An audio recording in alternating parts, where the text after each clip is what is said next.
السلام عليكم زملائنا الكرام. عندنا هاي الغرفة غرفة شبابية كنتور من 4 أبواب. اللون أوف وايت مطعم بالذهبي. الصبغ حراري. كل باب واحدة. العرض ماله 2.5 متر. الارتفاع 2.30 متر. العمق 60. عندكم هذا أول باب. الداخل مالته صاج 3 ملم. النرمادة أصلية. الكيلون أصلي. يده أصلية.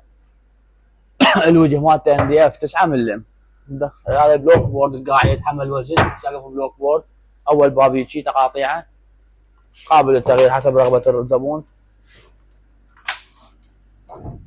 باب الوسطانيات اثنيناتهم رفوت علاقه رفوت علاقه.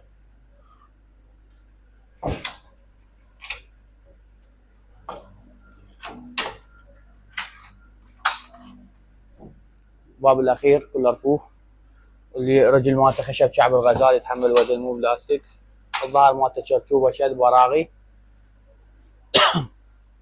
هي غرفه شبابيه كامله بس معود المكان. ما عندنا مكان خاليين للناس بين هنا. عندك ميزه تواليت بنشره. العرض مالته 90 سنتيم. باب ورف داخلي 4 جرارات.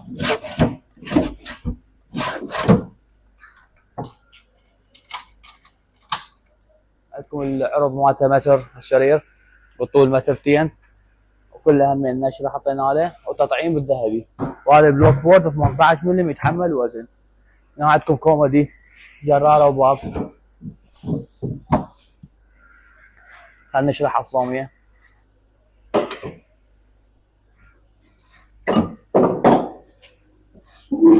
هاي الصوميه مالته كلها جسوره و4 رجل. والبلوك مالته 18 ملم.